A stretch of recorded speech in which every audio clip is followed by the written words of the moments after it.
Hello, hello, hello. It's your girl V. How are you doing today? Listen, don't pay attention to what's going on with my face. Okay, we'll talk about that offline. We'll leave that alone.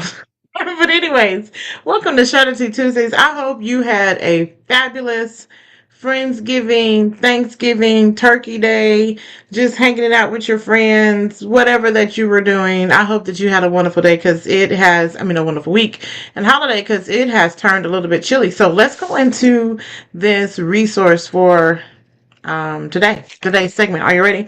All right, so it's getting cold outside. You know that song, baby, it's cold outside. It is getting a little cold. Did y'all see it was snowing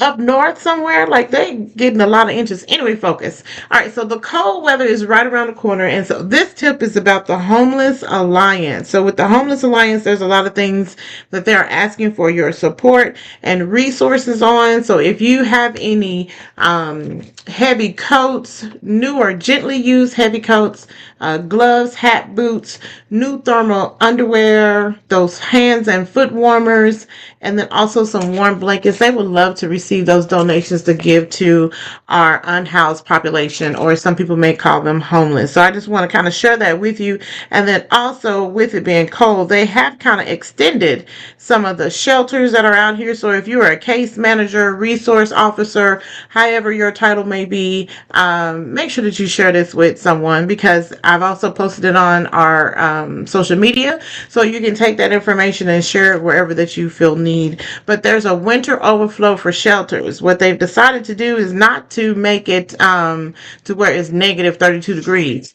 Because it used to be, whoops, sorry, y'all. It used to be that you couldn't get into the shelter unless it was like frigid cold. So now they've kind of changed it to where it's all year round, and you're able to get in. And they've also extended the hours. Anyways, I have talked enough about that because I can go on and on and on and on and on about resources. So just go to my social media and you can grab the resource there.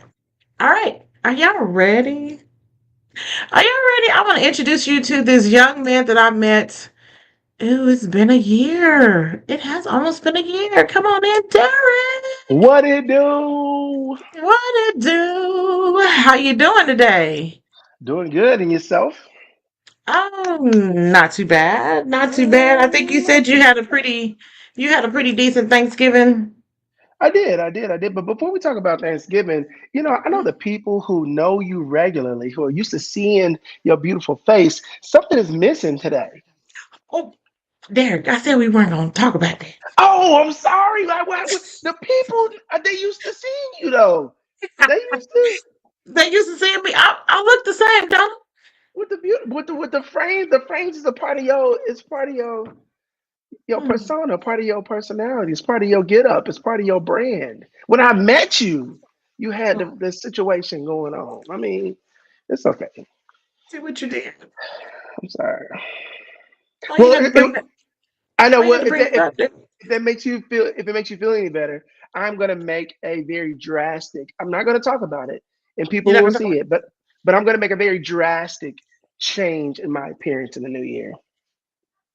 Oh, you are very drastic. It's gonna be Like pretty how? drastic. Like how drastic? Like they'll see. Oh, so you have to wear those? As you get older, your eyes have changed. The people will see. The The people people will will see. see. Okay, the people will see. Well, I They'll must see. let me go ahead and tell y'all of what has happened since he has put me out on the front street. So all I was Mm. doing was just I mean, brushing the my show teeth. is called Share the Tea. That's I the name of know the show. the show is called Share the Tea, but that doesn't mean it's That's crazy. about me. She's like, I want your tea. It's not about my tea. I want your tea. You want my tea? Okay, fine. Well, what ended up happening is I broke my glasses, y'all. Now, out of all the years of me wearing glasses since I was in the second or third grade, I hardly ever remember breaking my glasses. Now, well, Mm, then again, you have the screw that comes out, I'm right? not talking about You know, that. you ain't talking about that. So these Mm. literally fell on the floor and broke in two, like literally right in the middle. And I thought about putting some super glue Tape, and some tape, and the tape on the frames. I can't roll like that. Look, I You can't do it. just What if I go get? Do I have some frames somewhere? What if I put on frames to make up for it, to compensate? you're so nice. There you go. Feel better now. Now where's You my feel better frame? now. What one of us got to be framed up? Yeah, okay, that's cool. You framed up. I like it. I like There we your go. approach Okay. because Okay. my Now, my go ahead. my glasses. I really need something in the frames to see. It's just I can't be out here faking. The way my vision work, I can't be out here posing on no fake Not frames. at all, at all. Okay, I'm just saying it's a struggle. Listen, I was driving earlier and I was like, oh my goodness, everything seems so close, but it's really not that close. What's going on? It's really not though at all. It's not. It's not. So, oh my goodness. Yeah, so Derek brought it out, y'all. All right, that's the y'all had y'all laugh for the day. That's enough about That me. that is what has happened. Um and what's so funny about it is my optometrist appointment was yesterday. Wait, you did not get new glasses yesterday. No, I didn't. I rescheduled the appointment because I forgot. That worked out. That worked out. You didn't get a new. That worked out. You didn't break the new ones. That worked out. Right, Well, you need some now though. That's the bad part, I right. Now guess. I need some. See? That's Oh so my funny. goodness. That is funny. That is funny. So I'll hear a lot about it once my husband gets home. He gonna have 95 things to say. But anyway, that was funny. Mm, You that make is me feel hilarious. better now. Now I don't feel so bad. There we go. Thank There we you. go. So to answer your question, Thanksgiving was good. We made lots of food, and we have lots of leftovers. And I don't know what you all do with your leftovers, but with our leftovers, we like to make Thanksgiving egg rolls. And we Mm, take the little egg roll yes. paper, and we put like, a strip of like mac and cheese, a strip of yam, a strip of meat, and then we roll that joint up, and we drop it in the fryer. Get a little cranberry dipping sauce, a little gravy dipping Mm. sauce. It's actually pretty good for those of you that have not tried it before. It's not my idea. A friend named Keisha, she introduced it to me during Friendsgiving several years ago. But we kept it, we've adopted it, and we use it. Okay. I like that. I'm gonna try that. I don't know if it's gonna make it with this food or not. I don't know. I I think have we some passed turkey. that. Is it too late? Because the food, Well, what day we is coming it? up on Wednesday. We coming up on Wednesday. Is it, is it, you should throw the food away? I mean, you think it's I mean, what's y'all's timeline? I know I eat leftovers. Some people like after right, two, but 3 days, how it's a wrap. long, how long is the leftover left over? I mean, they just had a segment on Channel 5 not too long ago talking about after so long, you need to throw it away. Some stuff lasts longer than others, though. You know what I'm saying? Like, I What don't. lasts long? What's gonna last Uh, that long? well, condiments last the longest, obviously. Well, that's true. That's true. And then after that, I would probably say maybe meat, and then after that would probably be like a prepared food, and then after that, I would say I would go to produce. Mm. Um, so Well, produce probably. so Go let's ahead. back up because if you Okay. made homemade gravy, that hmm may last. I agree. That's what I'm saying. So like any prepared food, I think is going to Yeah, last and the longer. turkey would last. Yes, that would be the meat as well. Yep, yep, The yep. turkey is too big for me though. That's why I don't really cook it like that. It's It's a it's lot of just meat. it is. It's That's just a like pounds of whole lot of meat. meat. Right, pounds and pounds. Have you ever made turkey soup? I've not made turkey soup. Would it be any different than chicken soup? Um, I guess not. A poultry soup? Can we just call it a poultry soup? A poultry soup, right? That's true. I guess it would be the same. Turkey noodle soup? We can call it turkey noodle soup. But it wouldn't have those noodles. I don't think it has. I think it has more Oh, vegetables component than noodles. okay, I'm okay, trying to okay. remember. I made one long time ago. and because I had a lot of turkey left over and I need to use it. But that Mm, helps. Okay, we have talked a lot about Thanksgiving. My goodness. I mean, let's Hopefully, get into the stuff. Come on. let's get into the tea about you, Mr. Derrick, and Mm, reverb. I saw your video. mm. Reverb. Verb, verb. Reverb, verb, verb, verb, So let's give the verb. people a little bit of history about you and Okay. where, I mean, you've been in the makes in your career for over 20 something years, right? Yeah. So, what's your background in? So my background, my undergrad is in recreation management, kinesiology with an emphasis in recreation management. And so I went to college to learn how to use games and activities and recreation to help people connect, to kind of pour that Hmm. back into communities. My master's degree is in theology, and so I'm a big faith person as well. And then my professional background has always been in team building, recreation, and that evolved into mentoring. And so, just over Hmm. time, kind of using games and activities, my faith, that all kind of culminated into getting people to connect. And I kind of centered on mentoring, kind of this older to younger, this professional mentorship, this interest based mentorship, just kind of getting the people who have the experience and the information and knowledge and connecting them to the people who want it or who don't have it. So I'm a really Okay. good connector. I feel like I put people together well. That's my story, my ministry, my desire, my interest, and I've happened to make it my business as well. Oh, I like that. I will say you are a great connector. Thank I you. met you through your good friend. Well, she's not on here, but I don't know if we want to shout her out. Katie, Katie, it's the frames. These are Katie's frames. those These are are her Katie's frames. friends. Those are her I frames. will. Well, they're not hers, but she got some made, and then she gave them out to people. Oh, okay, I will say they look better on her though, because it goes with her personality. I rock them. I can rock some shades. You What I'm rock saying. them. You rock them. They look good. They look good. No, no offense.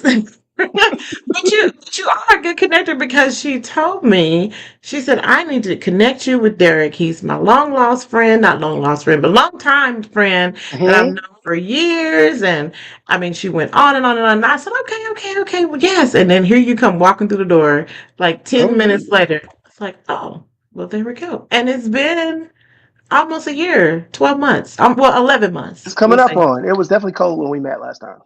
Yes, yes, it was. It was. Well, yeah. We're in Yeah, Oklahoma, so what can we expect? But I know.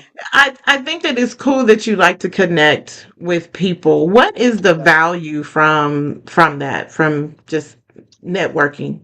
Yeah, I think that I've just kind of always been the type of person that loves it when my cool people meet other cool people.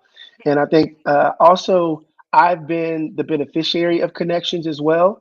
And so whenever someone can connect you to somebody that kind of Mario boosts you into a different space, I absolutely love that. Mario boost you. Yeah, it just it's like the reach, the hand back, and they just kind of throw you to a connection, and that connection throws you to someone else. Connections have the capability, the capacity, the ability to do that for you if you're trying to like move in a particular direction. And connections absolutely do that. So I just pay it forward. People have connected me. I love to connect people. And then even if there's no like financial or professional boost or benefit, there's a social component as well. And Oklahoma is really small, and you start to meeting 3 to 4 5 people, and they introduce you to their crowd. They introduce you to their crowd, and then eventually it circles back around. So I just love shrinking those social circles and sharing resources and connecting people to people that I love and enjoy. Okay, I love that. I love, now you're not a teacher, right? I'm not at all. No, You're not a teacher, and not by do you, trade. not by trade, but Yeah. do you have a love for the children or for the youth? Absolutely, absolutely. And I think the more there's studies that show that the more caring adults that you can connect a child to, that you can surround and insulate them with, that it exponentially increases their likelihood of success, having healthy relationships, professional performance, their GPA goes up, their attendance goes up, drug usage goes down, like all those things. If you can connect outside of the family structure, students, kids to other caring adults, it literally skyrockets. And once I found that out, I knew that I couldn't be the only caring adult in kids' lives. And so it's like, how can I introduce you to other people? And so I am the supplementary mentor, community guy. I come in with games and activities, and I'm a connector. And I come alongside parents and aunties and uncles and teachers and coaches. And I do my part in kind of boosting. So I'm not in the classroom often, but I do love to make myself available to children, kids, Definitely, definitely. teenagers. I believe I think that's a big component. And I remember I'm trying to remember which convention, or was it Katie's convention? You had a booth and you were setting up where you were giving out hugs. Yeah, a hug booth. Come get some of Yes. these. Come get some of these arms. Come on, come on, come on. Not somebody's arms. Come get some. Come get some of these hugs. But Derek, you crack me up. But I find that so, I want to say humbling, Mm, because there's not often where we make that connection with somebody that wants to give us a hug, you know, mm. or just being able to reach out. And I want to share this little piece that was on, I can't remember which talk show it was on, but it was one of those shows earlier today. And the man was saying that he was going through college and having a breakthrough and just feeling really down. And he went outside. It was pouring down raining. He sat down and he was just there in the moment, in the elements. And he was just crying and going on just to kind of go through it. And two ladies approached him and asked him, "What's wrong?" And he said, "Nothing." And so he said, after a while, they just sat down. They just sat Next down to and him. they said, sat down next to him and they said, "If you need to talk, we're here to listen." And he said he did not know these ladies. He never seen them before at all. Hmm. And just by them being there in the moment, and they also embraced him and hugged him, and he just told them everything that was going on, and he felt a whole lot better. Oh my Um, goodness. yes, and um that just takes power over people when you're actually 100% genuine and you just want to know, "Hey, how are you doing? What's going on? You need to talk about Yeah. something." Yeah, so I love that hug booth. I think Yeah. that's Well, thank you. really, yes, I think that's I want it to really, catch fire. I want people yes. to bring Derek out to like greet at their conferences. Like, let me put a hug booth up and give out some free hugs and love on folks and connect with them in ways. I found even when I go to conferences that when I talk about being a hugger, when I talk about wanting to Mhm. connect to people in that way, that people come up to me and share the power and the impact of hugs. And oftentimes they share some very vulnerable things. I've Mhm. worked with teachers, I've worked with oil and gas professionals, I've worked with HR professionals. And whenever I stand after my talk and I just stand over there and I let people hug me and I hug them back, and sometimes I just hold them and they hold me, I hear people say things like, "I miss dad hugs," or "My brother passed away and you look like a brother. So can I have a brother hug?" Or can I have a, and it's so powerful being able to connect with people in that way. And it's sincere and it's genuine. And here's the thing, Yes. I give really good hugs. I challenge. There should be a hug competition. And A hug competition. yeah, Make I that would work. enter Make that into, work out. I don't even know. I don't even know. But I'm gonna create one. I'm gonna join one. I'm gonna pay the entry fee because I feel like, I really feel like, and I'm confident in only a few things. I feel Okay. like I am the world's best hugger. Okay. Well, now I will stand on that. Okay, I will stand stand on on it. that. I There's will. no other hugger like you, Derek.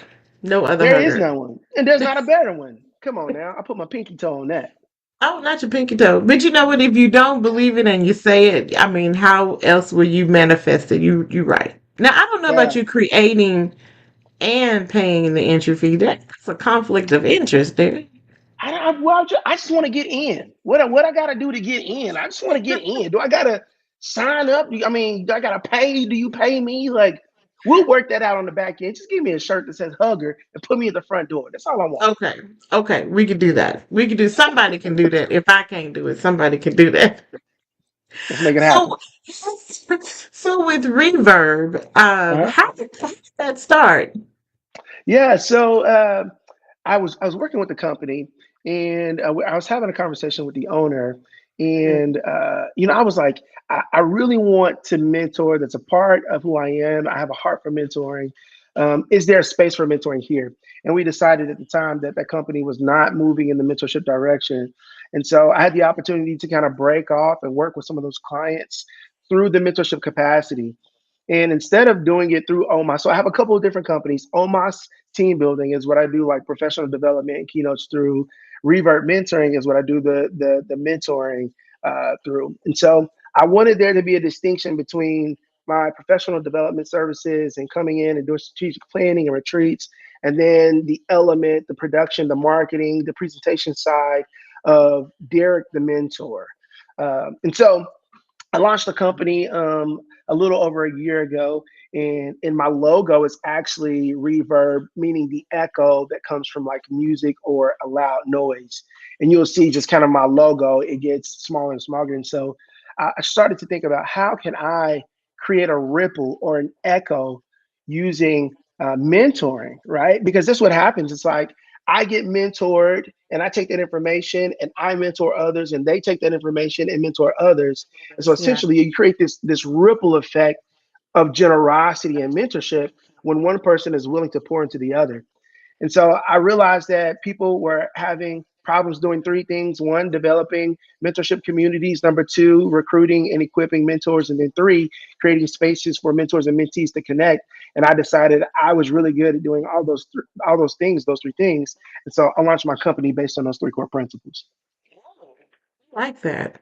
I like it. Now, when did your business start or launch? So yeah, Okay. so Omar's team building launched in 2012, and Reverb Mentoring last year in 2022. Oh, really? Now, I would Yeah. not have thought that. I thought it's been like decades.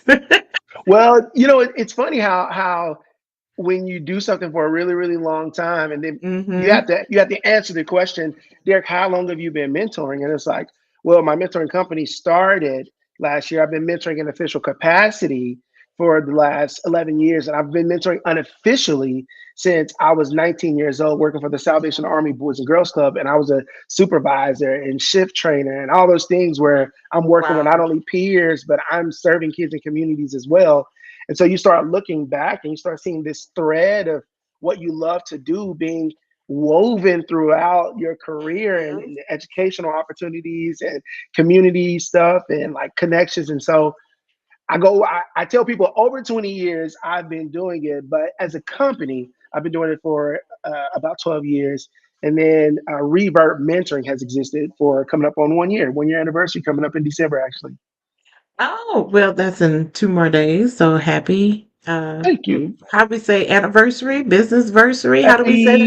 Happy anniversary, entrepreneur anniversary. Happy Entre reverberant anniversary.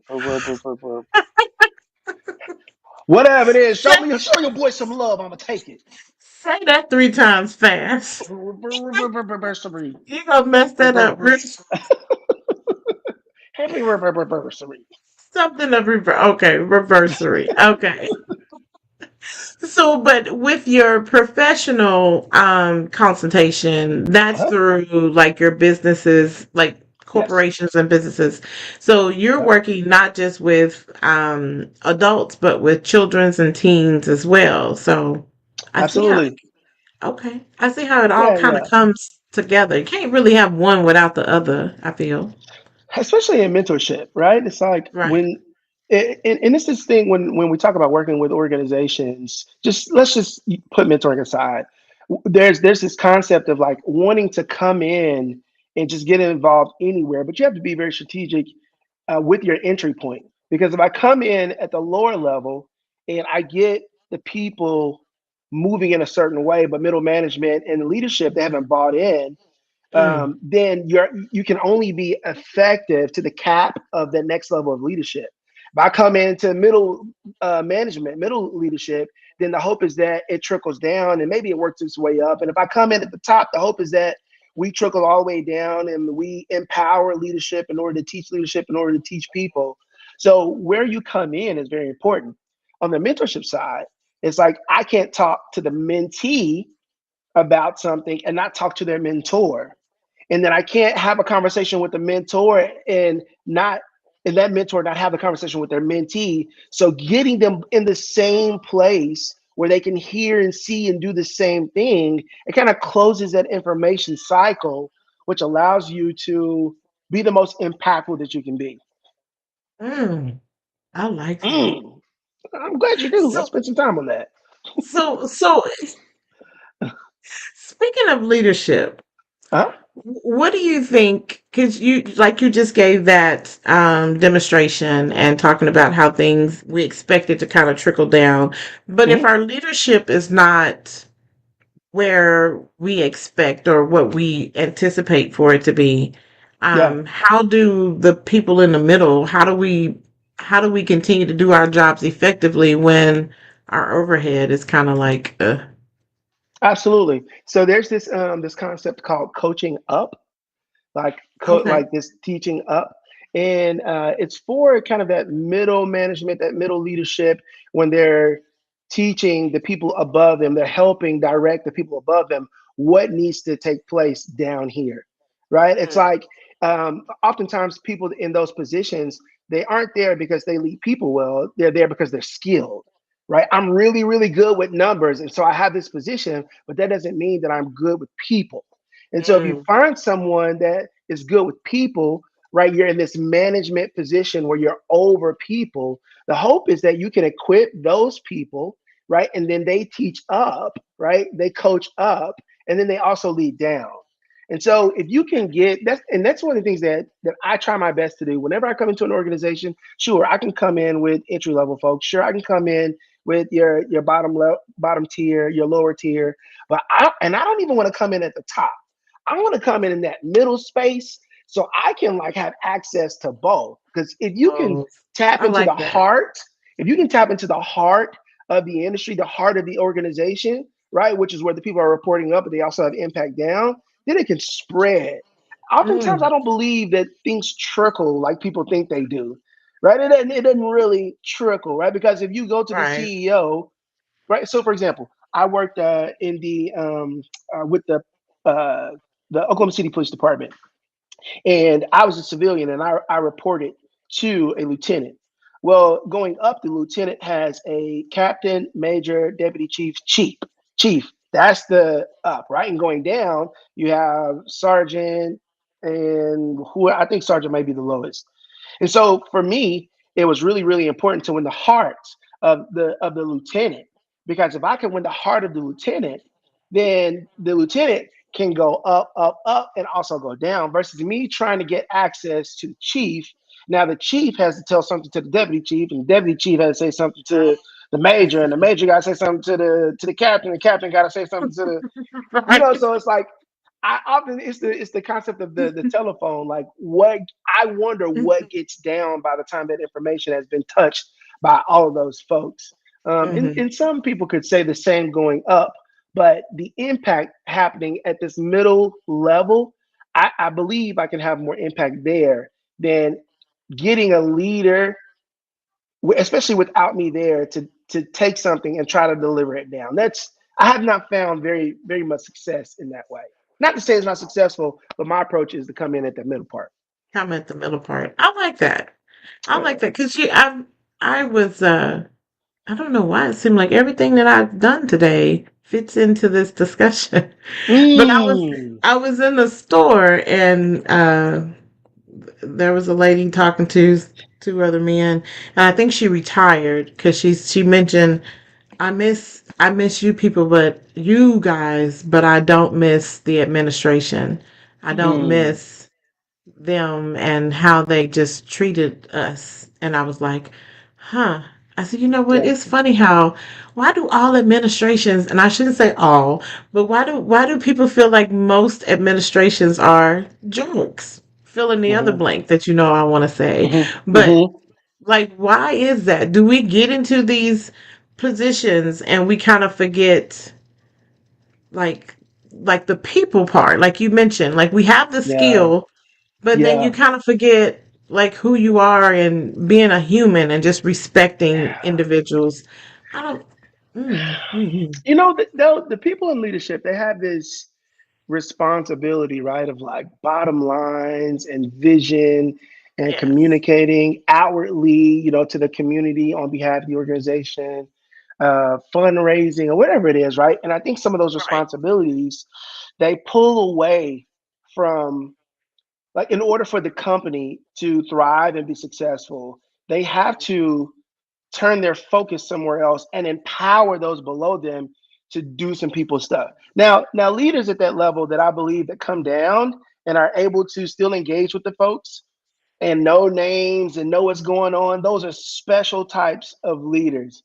But I understand how someone, as they get promoted, how they get promoted out of people. Your promotion puts you in position, but that position separates you from people, right? And I Okay. understand that process, but as a leader, my hope is that you fight to stay tapped into the people, that you don't get Yeah. so promoted out of relationship, that you don't get so promoted that you don't have a pulse for what's happening within the organization, within the culture. This is why teachers love principals who visit classrooms, and not visit classrooms because I'm evaluating you or critiquing you, but give me a lesson plan. Let me come in and teach. Like, I'll pass out papers. I'll deal with Mm-hmm. behavior. Like, I'll work the cafeteria. I'll work the hallways. I'm in detention. I'm in, outside at the crosswalk.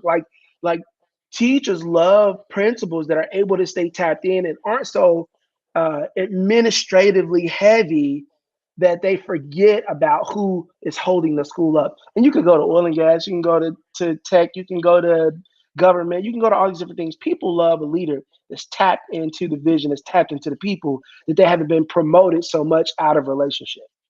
Mm. I love that. I hope someone heard that message just to Hope kind of, so. I hope so, because Yeah.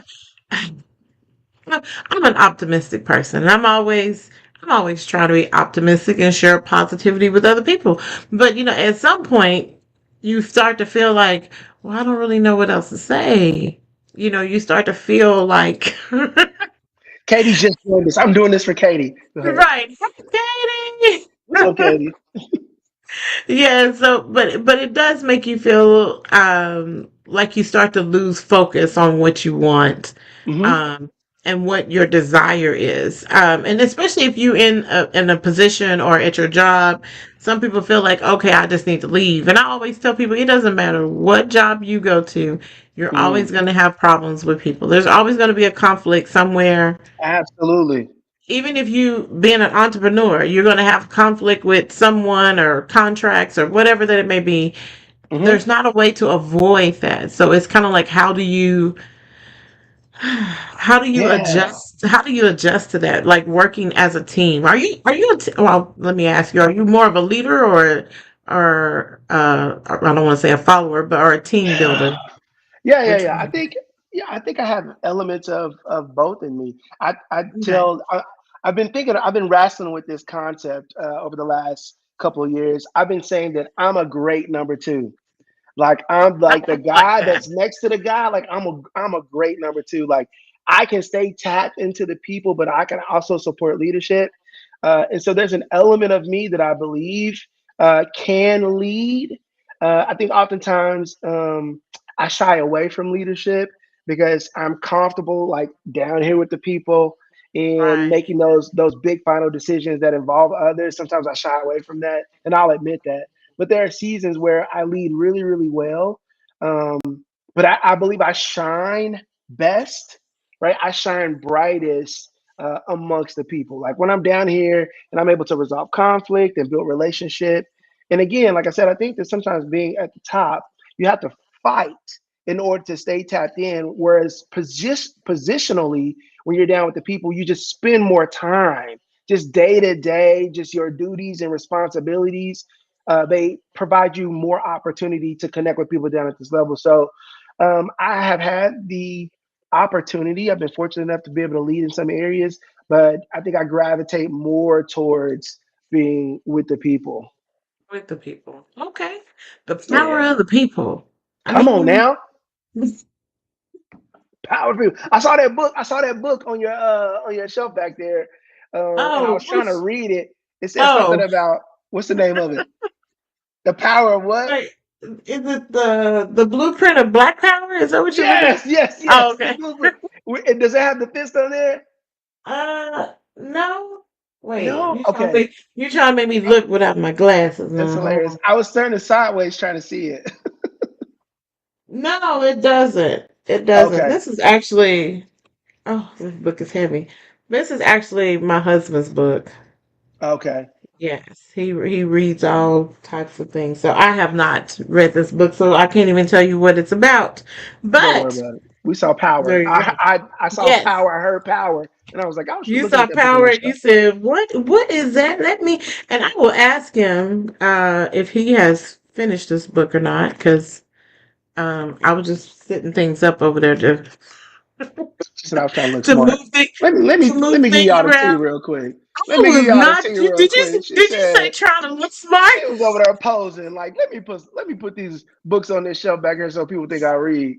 No, Let the me share the other tea ones with are y'all real quick. the other ones are mine. Okay, the other ones are not, but this one is not. I will admit. You know what, Derek? You are sending for me today. I'm gonna allow that because you are hilarious. Yeah, Gotta hide. Gotta hide behind the glasses now. Like, you're behind the glasses. Listen, I'm gonna get I need to get some of those. Get Help Katie my to send you some glasses. Yes, Katie. How can I get some glasses? Do I need to So, give you my measurements?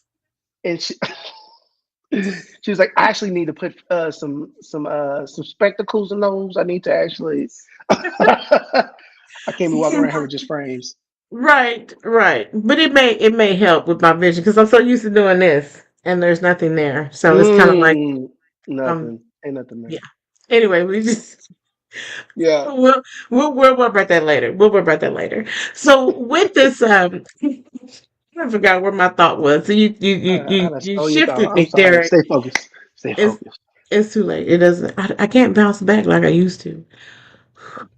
Woosah. Woosah. Oops.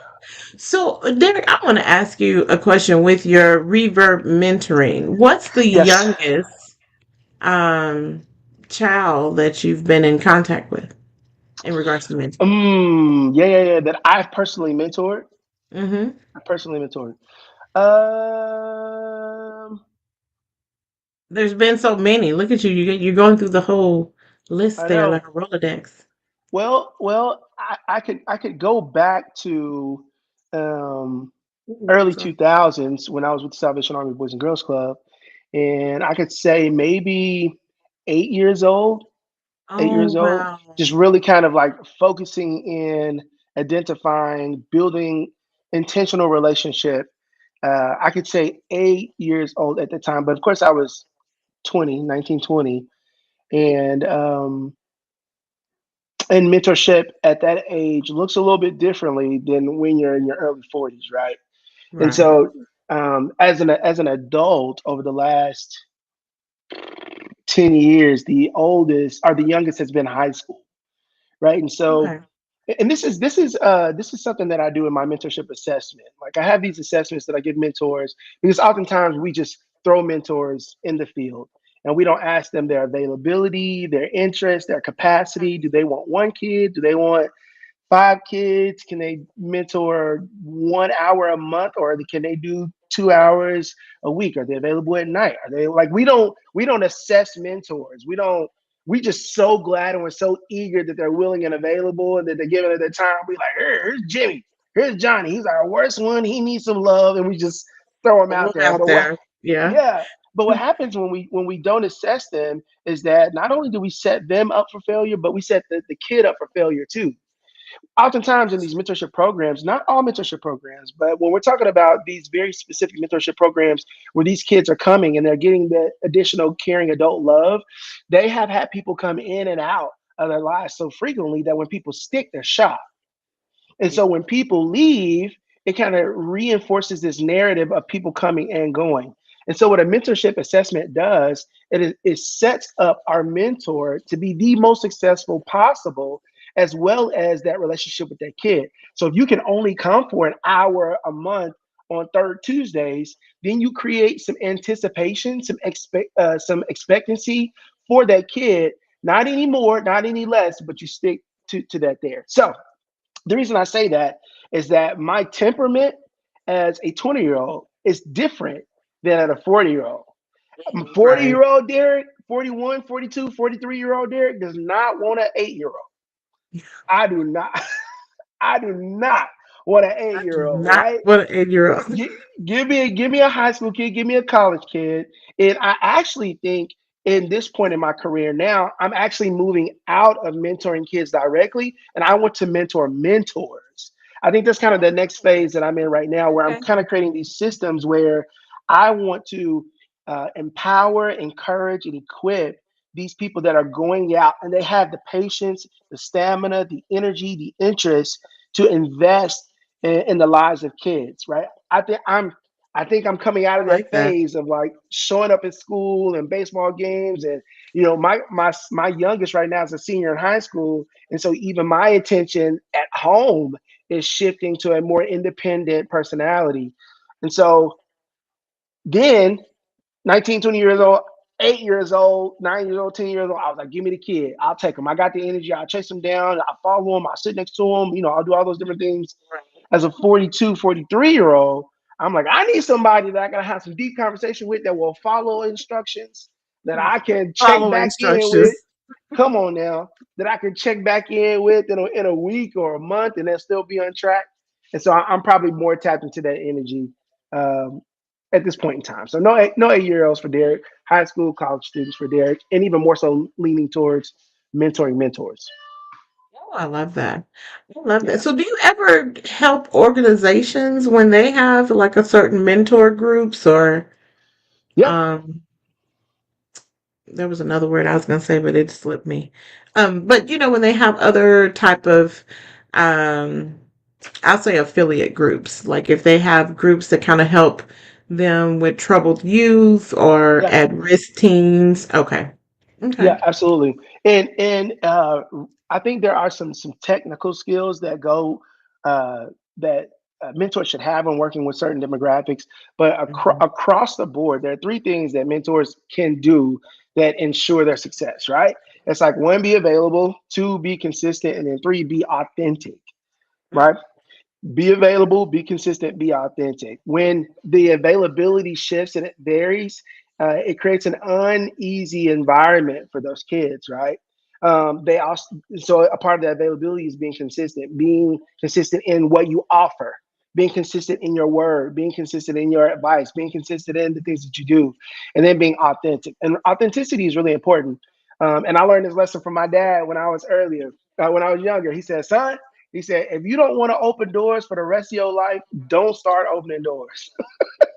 When I was dating, he was like, if you don't want to pay for meals, don't you start paying for meals. If you don't want to, don't you start doing it, because you're setting this expectation of Right. what the other person is going to expect, right?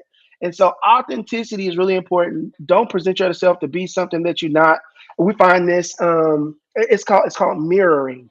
Like if I'm talking to a kid and the kid is like, you know what I'm saying, cuz, you know what I'm saying? And then you find the mentors is like, yeah, you know what I'm saying? And it's like, wait, hold up. That is not how you talk. I know you're trying to be relatable right now, Don't but do you're gonna that. get way further if you're authentic. Because if you create, in your attempt to relate and you begin to mirror their behavior and that behavior is not authentic to you, now Mhm. you fake. Now you Right. phony. Now you corny. You know what I'm saying? And you try to do something that you can't sustain. And so those three things we just tell mentors all the time, right? Be available, be consistent, be authentic. And that's going to get you light years when developing relationship with kids. To answer your question more specifically, I think there are some things that when you're mentoring certain demographics, there's some certain tools that you need, right? Oops, and my Mhm. laptop.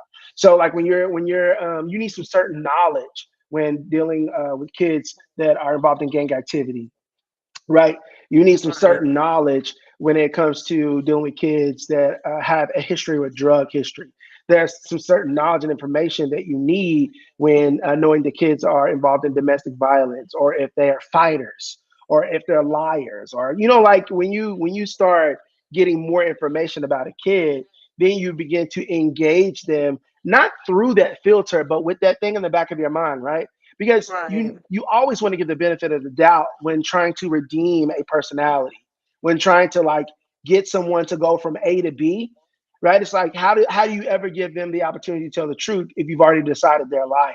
Right? Right. Like how do Judging. you, Yes. you know what I'm saying? Like, so you don't want to deal with them through that filter, but you want to have their behavior and their patterns in the back of your mind, and so that it gives you something to identify and reference when you see it pop up in their behavior.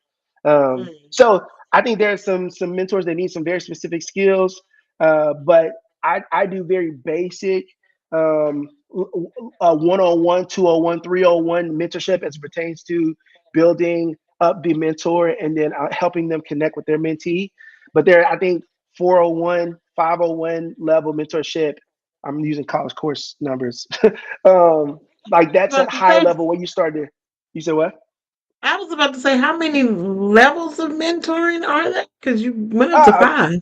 yeah. Well, I was going to Okay. continue to go. I mean, like entry level, like I can get you to where most mentors mentor, but there comes a point in time where somebody has to know your specific community.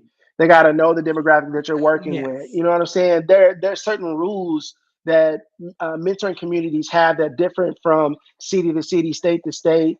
Right? If you're dealing with a kid that plays sports, right, and your mentorship organization says that you don't engage students Mm. outside of the building, well, then there's a conflict because another mentorship organization was like, yes, go to the football game, absolutely travel out of town with them. Like, and so Right. I think there's a level of involvement as it pertains to mentorship that then becomes unique to the mentee and the mentor, their relationship, their extracurricular involvement, their family dynamics, that Hmm. specific mentoring community, that organization, versus there are some very specific things that across the mentoring board that I think are foundational that sets mentors up for success. Set them up for success. I'm I saying love a, I'm saying a lot of words, by the way. If you want to cut me off and be like, Derek, can you slow no, it down? no. I know. I love the educational component because it's something that we all need to hear because we hear mentor, but what all does that mean? Um, Absolutely. and how long does that last? Sometimes Yes. when you get into the relationship, building a relationship with teens or youth adults, it's hard for you to just cut that relationship off. Mm. Especially if they're dependent on you, if they trust you, Hmm. and you're being consistent, like you said, they're anticipating like you're becoming more of a family member. You're almost turning into this is my uncle Yeah. Derek, even though he's been my mentor for Woo. like 2 years. Yeah. Yeah. But it's that genuine relationship that you have with that individual that's long lasting. It really, and Hmm. that was going to be my question. How long does a mentorship last? Yes. So this Do is you part of have a our okay? this is part of our mentorship assessment, right? This is like I ask you, like, what's your availability? What's your desire? And there are these 8 questions that I ask in my mentorship assessment that has to do with your history of mentorship and your desire to mentor. It's like the who, what, when, where, how type of thing, and you start to figure out very quickly. Like when I ask, who do you want to mentor? They'll tell you right off the bat, I don't want to. If it's a male, I don't want to mentor young ladies. Or if they say, Hmm. I don't want to mentor anybody in elementary school, or I don't want to mentor somebody that lives on the northwest side of Oklahoma City because I'm an east side guy. Like when you start asking these questions, then their mentorship availability and style will begin to unfold. And you have some people that only want to mentor fifth graders. And that means if I get a fifth grade student, then our relationship ends when you graduate. Some people in their minds they have this idea of like, Jeez, and that's fair. Like I think because that's think fair. think about it. Think about this. I help out with Putnam City's mentorship program, and there is you have a school that's in the northwest side, but almost to Piedmont. That's Oklahoma City, or that's a Putnam City school. I keep hitting this laptop. I'm sorry. That's a Putnam City school, and it's because I'm talking with my hands and I'm hitting stuff. Uh, and so that school is probably 3 miles. Their middle school is probably 3 miles the other way. Well, if a mentor works near that elementary school and they're saying it's easy for me to come over, during lunch or right after school or before work and mentor students, well, then I can't mentor a student past fifth grade because if I go to sixth grade, now it's going to take me time to go across town. And so Yeah, I want to I be see. available to this school. I don't like little kids. I don't like middle schoolers. So fourth and fifth grade is my sweet spot. and Right. and this is important for this particular organization that I'm helping, is that now we have to create a pipeline of mentorship, because if we are investing in them in third, fourth, and fifth grade, and they're used to having that additional caring adult in their life, and it's been at the school or it's been extracurricular stuff, what happens when they go to sixth grade but they stay in the district, right? Right. And That's a so, good question. What? so now So we got to have something in place. We got to, this is where the systems and the infrastructure comes in as it pertains to mentorship.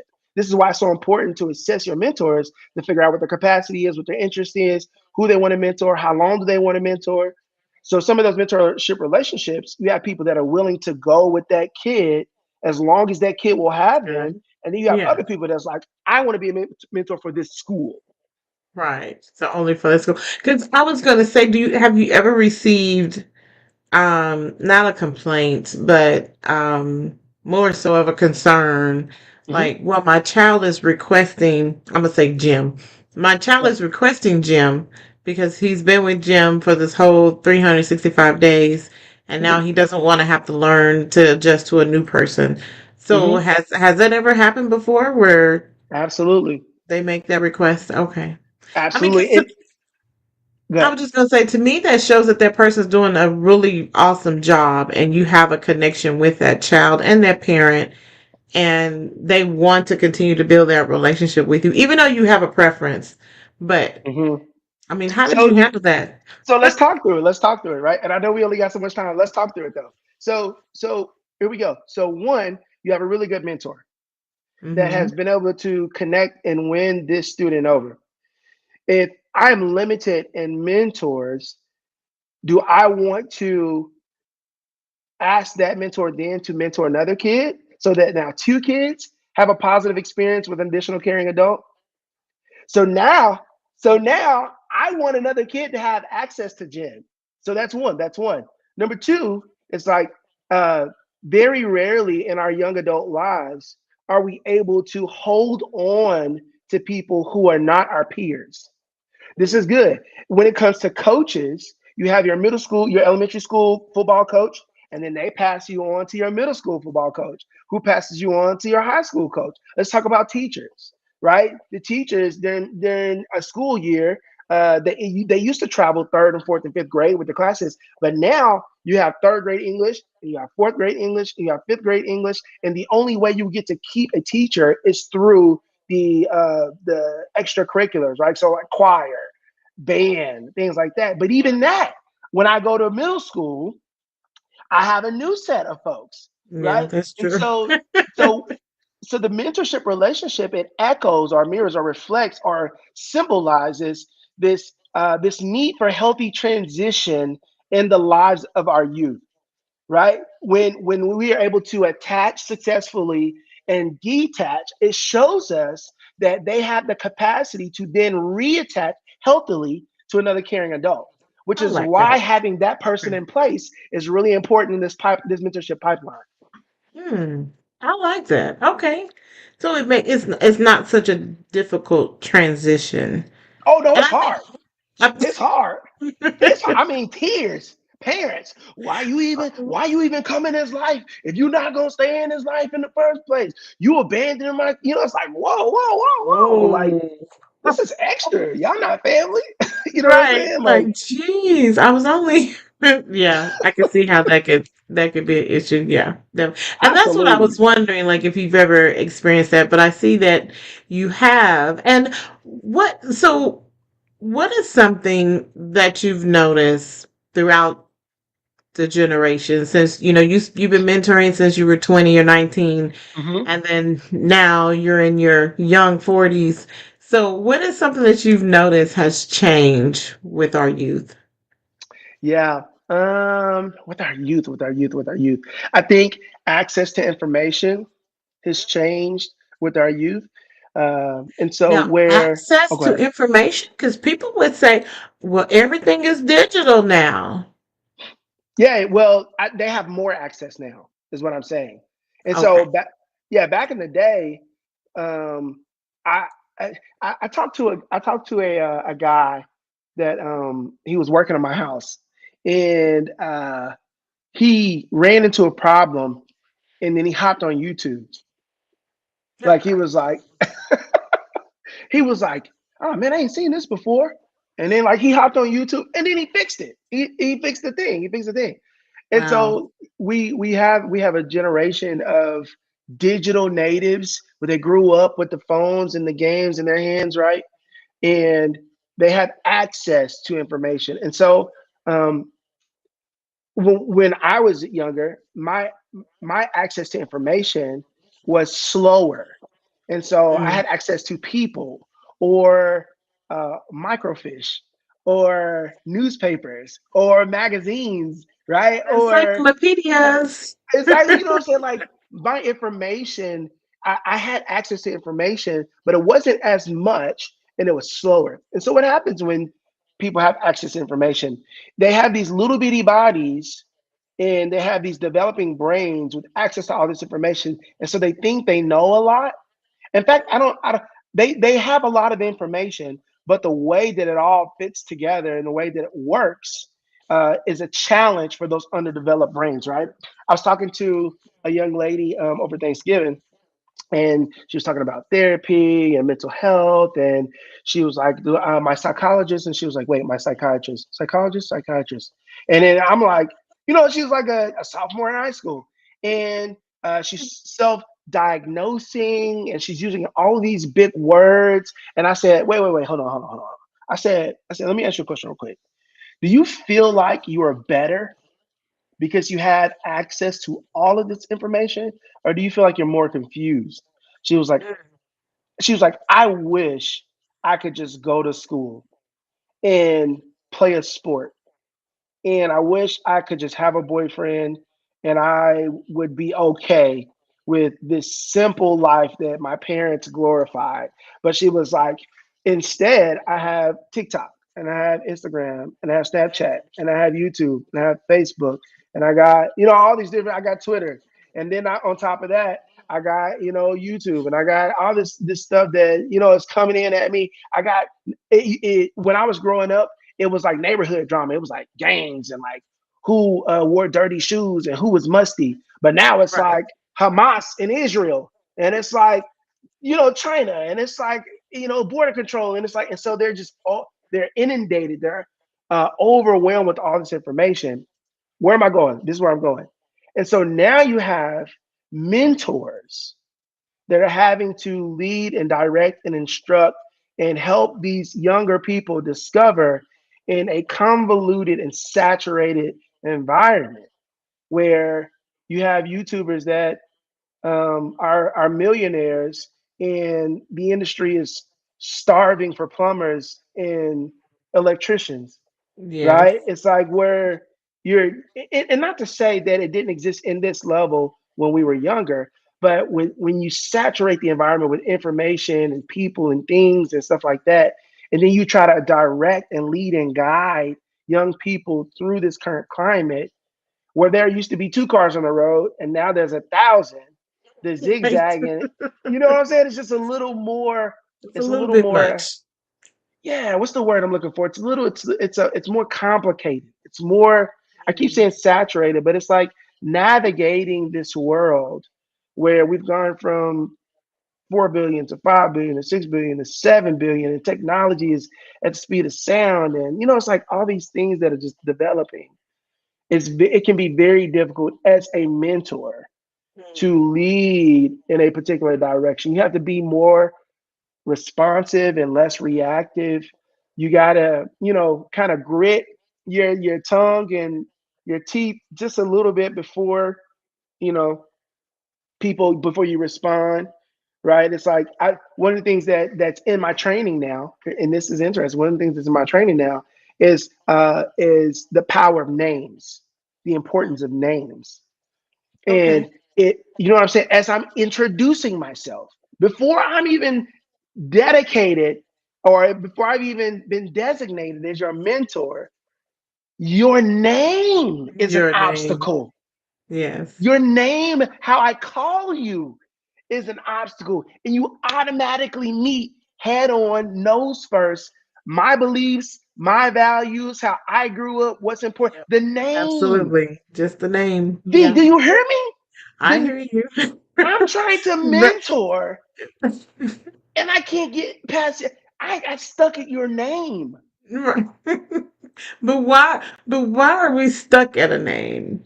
Like, Because what makes it so difficult for you to just accept the name, you know, mhm, work on pronouncing it, and then move on? yes, But because why do we get stuck there? yeah, because there is a I told somebody told me this and I've been using it. They said it's a whole room on the other side of that door. They said Ah, it's a whole room a whole on the other room. side of that door. I haven't even opened the door yet. I grabbed the doorknob and I'm about to go in, and he said, "Hey, there's a whole room on the other side of that door." And I was like, "Dang, you right." So it's like I'm getting ready to enter into this relationship, and your name is the door to a bunch of Mm, beliefs. It's a whole room on the other side of y'all. What's up? What's up? What's up, little homie? Yo, what's your name? Um, my name is whatever, whatever. Insert pronoun. That's our introduction. That's right. our introduction. So in my mentorship assessment, it's like in my so you have the assessment and you have the training. It's like now we're adding layers. What used Right. to be, hey, do you love kids? Now it's like all these different things that comes with the preparation of partnering you with someone who's been born in this era. And Mm. so the difference between the kids, that's I went around the corner to get next door. The difference between the kids, I think, is the development of the kid, the access to information, what they think they know versus what they actually know, what they feel, what they think they feel versus what they actually feel.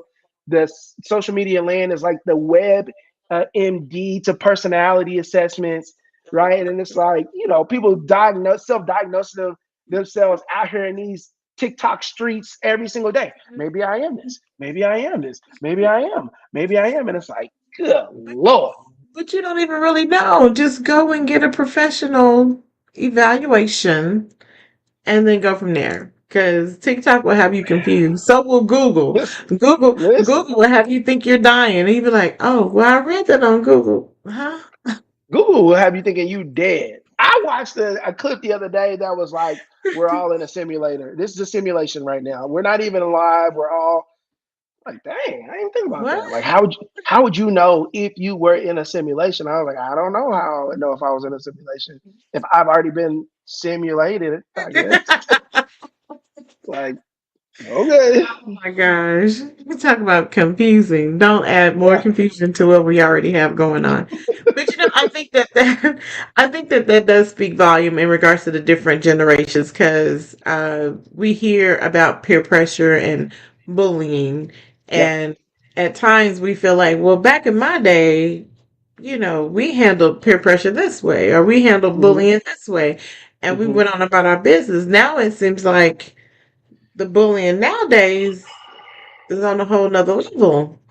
It And is. how do you? I mean, I don't, I don't know. I don't know. It's kind of like we sometimes we don't know if we're coming or going, but then it's Yeah. kind of like we kind of want to be protective of our children, which I get that, but Hmm. then we don't want to shelter our children so much to where they don't get a chance to experience. I don't want to say hurt, but at some point, everyone's going to experience being hurt at some time in their Absolutely. life, right? So Yeah. how you gonna cope with that? How are you gonna deal with that? Hmm. Whether you have to go to a doctor or mentor or a psychiatrist or a therapist or however, whomever, just being able to find a middle ground, a middle outlet for you to be able to cope with whatever you're going through. Hmm. Yeah. Yeah. And we're supposed to model the environment, the world at home, right? It's like There's supposed to be baby steps of what I teach you here that echoes out in the world, that prepares you for the world. And not every parent parents that way, right? Right. And we can tell, we can get a glimpse, or I could guess what's happening at home by looking at a kid, right? I can take in some variables. You know what I'm saying? Like I can Yes. assess informally, assess your situation. Just, and that's another thing that we take our mentors through is like how can our genuine curiosity and observation fill in the blanks that a kid won't fill in for us, right? Right. There's some easy things like, look at their clothes, look at their teeth, look at their nails, look at their hair, look at their shoes, right? Like there's some simple assessments that you can look at, the way that they write, or their grades, or their backpack, or it's like there are things that you can look at that give you clues into that environment. But all that said to say, when we think about how we want our kids to engage and operate in the world, a lot of that work initially is supposed to happen at home, right? It's like before you go to kindergarten, right? We're talking about sharing, we're talking about being polite, we're talking about nap time, we're talking about picking toys up, we're talking about like at home, right? Before they get to first grade, second grade, what does it look like to sit down? Was it like to identify and respect authority? What does it look like to use the restroom, wash your hands, do all of that on your own? It's like we're doing things at home that should prepare our kids to operate in a world.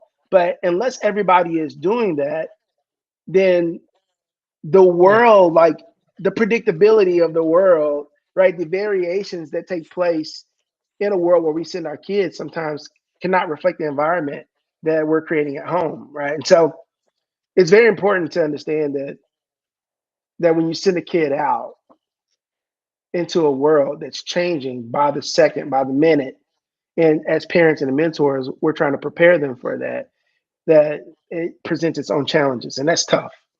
It is. That's definitely tough. And Derek, I must say that's a whole nother segment to talk Mm, about as far as parents being the first teacher.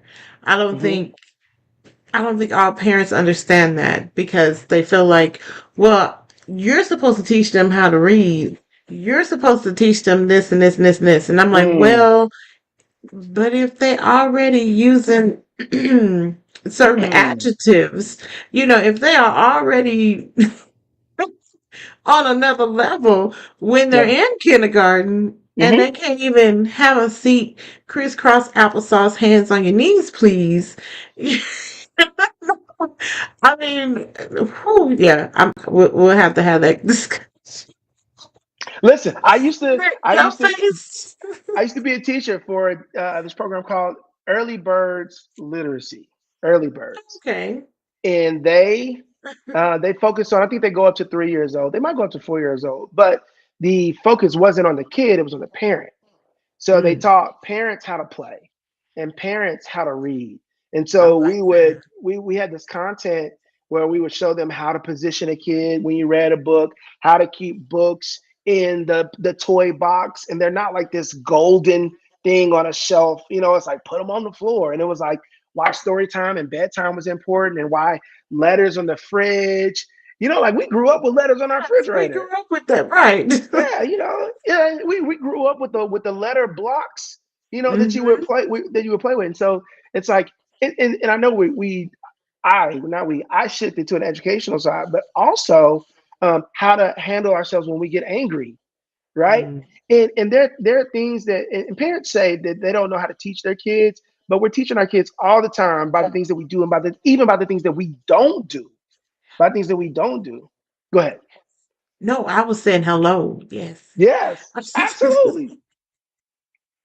That is the okay, Derek. I'm gonna have to bring you back. We're gonna have to have that. We're gonna have to have that discussion because we can talk about that for days Mm, mm, and, mm. and days. I mean, we're roughly around the same age, Derek. Yeah. Give or take a couple of years, but Give or take that's a couple months. Give or take a couple months. couple. Yeah. Yeah, a couple months. I take that even better. A Yeah. couple months. But I think I think it speaks volumes how things have changed, and Absolutely. I don't, well, I don't want to say I don't recall having mentors back then, but we had more of, I remember having more of like a tutoring session. Like if you Hmm. had like people that would help you with math or certain things and they would do those things. So I don't really recall a mentorship being around back in those days. And they probably were. I just probably wasn't They were. aware of And them. they're I probably couldn't. unofficially titled and designated, right? Like people are mentoring, they Right. don't even know they're doing it. Right, Yeah. that's true. Don't even know what you're doing, Yeah. and you doing it anyway. Hmm. Yes. So, Derek, before we, excuse me, before we head up out of here, because I know we've been talking for a minute, and we can keep on talking for another 30 seconds or 30 minutes, because we always cutting up. But can you Yeah. tell them where can they find you on social media and your website? How can they get in contact with you, Mr. Derek? Absolutely.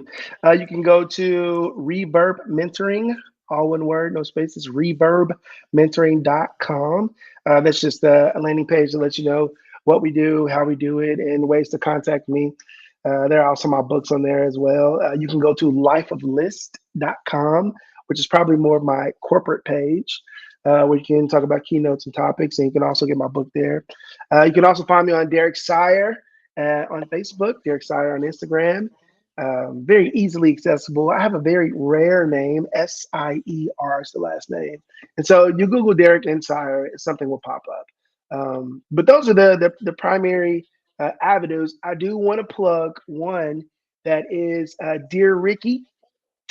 And Dear Ricky. Dear Ricky is a recent project that me and a guy named Shamil Gary, who we went to the same school a few years apart. He went on to graduate from OSU, Oklahoma State, and played in the NFL for 4 teams over the course of 4 or 5 years. And he retired and decided he wanted to be a speaker and an author. And so he has a couple children's books out, but we were able to partner together. Our paths crossed, and we were having a conversation one day about talking to high school and college students and middle school students. And I said, "Man, you ever thought about people that you went to school with? And have you ever been like, man, do you remember so and so? Like, what happened to so and so? Like, the one that jumped the highest, ran the fastest, had muscles in high school, had a whole beard, was driving in 8th grade. Like, like the dude that everybody was like, yo, what happened to so and so? Only to find out that, they passed away or they got locked up or something like that. And we were like, man, I wish I could go back and talk to that guy and kind of give him a heads up, like Back to the Future, like stay away from these people or Yeah. go to class or things like that. And so out of that, Shamil was like, I went to school with a guy named Richard. And and so we titled this book Dear Ricky. It's a bunch of notes from the future to the past, telling students, kids, specifically young Black boys, you are not your gift or your talent. You are not just skin color. Take pride in your hair. Drink water. Eat new foods. Get around different people. Travel the world. Like these little tips that we just wish people would have told us growing up. And then in addition to that book, we created a deck of conversation cards, 140 cards that goes along with the book. Because what we found is that sometimes mentors they struggle with connecting or talking to their mentees, and so we wanted the book to serve as a conversation starter. And then additionally, if you go through the book, we have the conversation cards that complement the book as well. And the whole point is just to get mentors and mentees to talking. And so we just sent out our first batch of conversation cards to a college down in Georgia. We've gone through several hundred books already with Dear Ricky. Was this something that we really want to push regarding mentorship in the new year? So I did want to plug that before we got off here today. Yes. And I'm so happy that you plugged that and mentioned that you are an author of several different books. I think that's kudos. So make sure you guys go and follow him on all, not one, but two, but three websites and on Mm. social media. I was taking notes. On social media and support, most definitely. Now, I do want to say that there is well, I keep saying it's new because it is new. There is a new association called Black Children's Books Oklahoma. Shout out to Mm. my girl Grace. She's with Bear Bunny LLC, and then of course Share the Tea LLC. We Mm-hmm. have created Black Children's Books Oklahoma. So we are looking for any authors, illustrators, the whole nine yards. Yeah. If you're in the state of Oklahoma, we want to talk to you. We are having an event for Connected. the National Black Children's Books Week, which is the last week of February. So February 24th, February 25th through March 2nd of 2024. That will be the week that we will have it in Oklahoma. So, hey, I'm going to What? see. I know what. See, you thought I was just over here spilling the tea. I'm working the tea, reading the tea, shopping the tea, I'm everything. sharing the tea. I'm doing all. All of Dang, it. that's what's up. Yeah, so we definitely have to connect with you and also to bring dear Ricky. Look, I'm Emil curious. Gary. I'm gonna actually put you on an email with him. Okay. He has two children's books. I love his children's book. They are what is it called when you draw books? Illustrate? Like Illustrate. They're illustrated? Yeah. illustrated with all the beautiful brown shades of brown in Oh, the that's book. pretty. And his daughter has big hair, so the story is about embracing her hair and identity, and it's so good. Yes. Oh, that's Um, wonderful. yeah. So I'll definitely make sure to connect with you all, and I want to participate on both, right? So talking about, you said Black Authors of Oklahoma. What was it again? Black children's books, Black children's books, and then Oklahoma. the national Yes, what the National Black Children Books Week. end of Yes. February. Come on, End of Black History February. Month. I'll tag you and I'll send you some information. So we do have a sponsorship packet where this is something the first that's coming to Oklahoma because Hmm. we know there are a lot of authors that are out here doing wonderful things, and plus we've heard out the wazoo of all these books that are being banned left and Yeah, right. yeah, And truthfully, we need to read the books. We need to read the books. I'm just gonna be honest. yeah. But we also need to make sure that we being inclusive, because it helps if other children can see a book that looks like them, that Absolutely. that speaks to what they're going through or whatever issues that it may be, or just being encouraging or empowering. Yeah.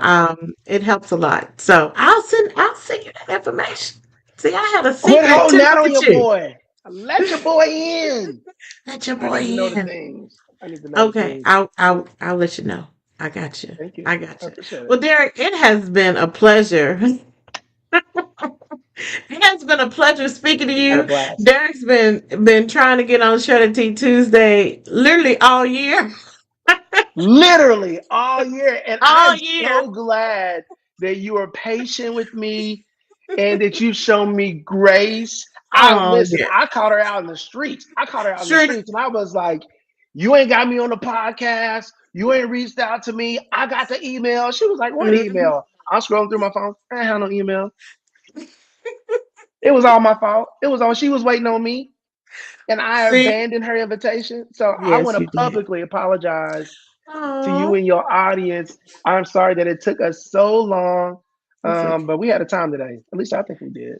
We did. We did. Yeah. And to be honest, it's like an hour and 19 minutes and counting. Good Good gosh. Lord. Good Lord. We just I be don't know how talking. I won't even be able to upload this to Instagram. Oh well. Hey, y'all have to follow it on on YouTube. You got to get a little snippet and follow it on YouTube. But thank you for coming on Strategy Tuesdays. You've been a pleasure. Really, I Absolutely. enjoy talking to you every time. And hey, guys, don't forget if you are following me on social media, I'm on all social media accounts except for Snapchat. Don't forget to subscribe to my YouTube channel. And if you want to be a special guest, I was because pointing down at you was the pointing click, out. Oh, like, oh, comment, at the share, click. Yeah, wherever follow they at put that. the, yeah, on the live. It's going to be at the bottom. It's going to be at the bottom. Listen, you better than me because I be pointing up here.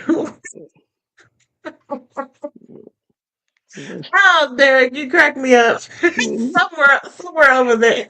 Y'all know You where the know where buttons to is. find it. Y'all know where the buttons. Right, you know where the button is. But anyways, thank you guys for tuning in. If you want to be a special guest on Shredder Tea Tuesdays, don't forget to hit me up at shreddertea@gmail.com, or just click the link and there should be a calendar deal because 2024 is right around the corner Mm, and you could be on the special guest of Shredder Tea Tuesdays. I'm just saying. do it. Quickly. All right, Derek. All right, until then, you guys be safe. I'll see you next week. Don't forget, next week is Hot Tea Tuesdays. Ooh, all right, and we out. See ya.